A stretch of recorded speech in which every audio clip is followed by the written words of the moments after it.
We're back here in the Monday Night Wars. This is week 30 for the WWF side. 157 episodes of Raw.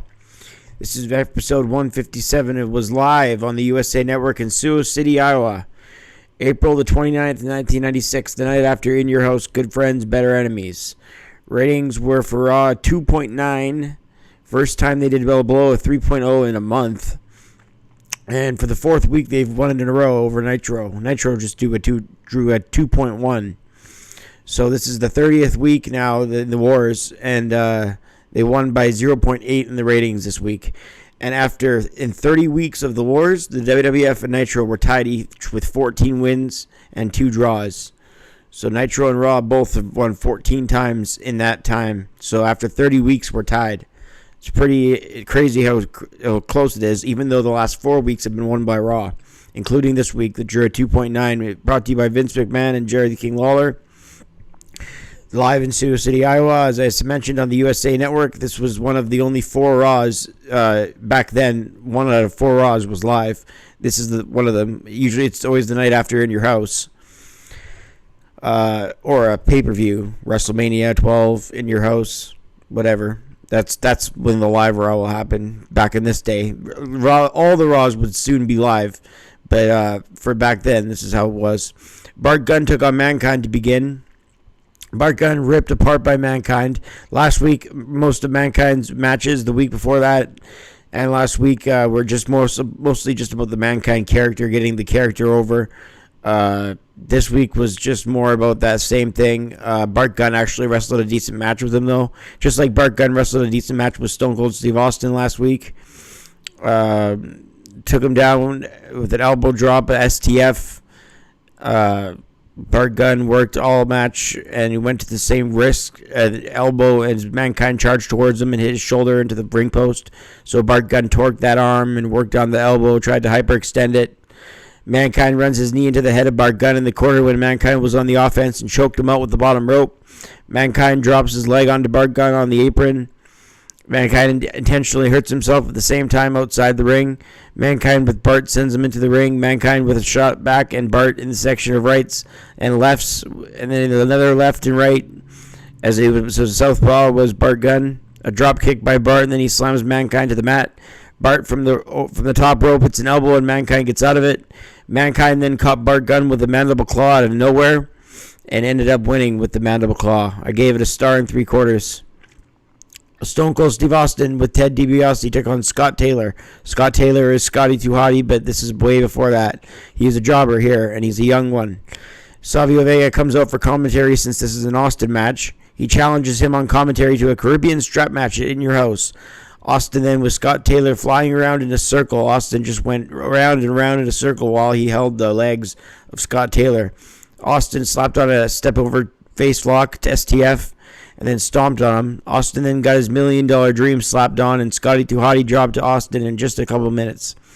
I rated it a star. Savio then got on the mic challenging him and strapped him in the back when Austin ignored him. Austin then chased him out, apparently, according to the King. We went to commercials, so we didn't see that, but the King said that. I'm not sure if the King was just being a heel there and saying that the heel chased him out and he was just, sticking up for heels, or if that actually happened. We don't know because we went to a commercial. When we come back from a commercial, the Bulldog and his wife Diana then come to the ring. Vince McMahon and Jim Cornette are already inside. They're talking about Shawn Michaels being a home wrecker. Shawn talks about going the length. First of all, he talks about going the length with Bret Hart, the Iron Man match, going more than 60 minutes, going 63, and then coming out on top. Then he talks about going more to Diesel and coming out on top. He says he knows he got his ass kicked, but he still came out on top. And then Cornette grabs the mic and starts calling HBK every name under the sun. It got pretty hilarious with how many degrading names he called Shawn Michaels.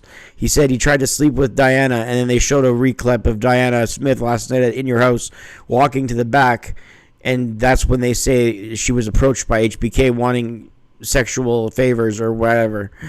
Diana said, got on the mic, Diana said, Shawn, she grabbed the mic and she's like, Shawn, I know you want me. And Shawn said, Diana, don't flatter yourself, and all the ladies in the audience screamed because he said that. Diana Hart then looked at Davey Boy and then slapped Shawn Michaels right in the face. And then Shawn Michaels got on the microphone and went, well, I guess we know who wears the house. Or, of course, I botched that. And I even mentioned the word botch. Of course, I fucked that up. Shawn Michaels gets on the mic, and right when Diana Smith slaps him, he goes, I guess we know who wears the pants in the Smith family. And then Bulldog just went nuts, and Bulldog jumped HBK and stomped on him. I remember watching that as a kid. I didn't quite understand it. I didn't quite understand the wearing the pants in the family. I didn't get it when I was a kid, but I was a kid. Of course, I kind of got it as a kid, but I didn't get it like I know it now. But interesting to see back again. It's the first time I watched this episode since I was that kid. I was probably 9 or 10 years old when this happened, but I had already been a fan of wrestling for literally most of those years, so it felt like an eternity back then. But looking back, it's crazy. Hillbilly Jim with the Godwins take on the New Rockers, Leif Cassidy and Marty Jannetty. Marty Jannetty with a front face lock to Phineas Godwin. The winners will take on the Body Donnas for the tag titles. Sunny cuts a promo backstage, and she's looking good, and she's getting more sexuality in her messages, and the fans are becoming more and more into Sunny. Sunny came out during the match, and there was a huge ovation. The fans chanted "Sunny, Sunny," and she had the tag titles, and she was talking about the belts. She would hold them both right under her breasts on purpose. During the closing moments of the bout, Sunny came, like I said, for the competition. After a result of the bout, it was announced that a rematch would be held on WWF Superstars, as it was a double countout. So I rated this a star and 3/4, or a star and 1/4. Sorry, not that it matters. Now, a quarter of a star isn't going to matter in a Godwin's tag team match. The Ultimate Warrior takes on D.D.S. Isaac Yankem in the main event. So, rare appearance by the Warrior on Raw. The first one in a match, anyway. The first Raw Ultimate Warrior match ever, I believe, because Raw wasn't around when he was back then in 1992. So, he's made one or two other appearances on Raw, but this is his first match ever on Raw. Mankind before this, in a vignette, or not a vignette, but a promo with Jim Ross, said that there's over 740 pressure points in the human body. That was interesting to me.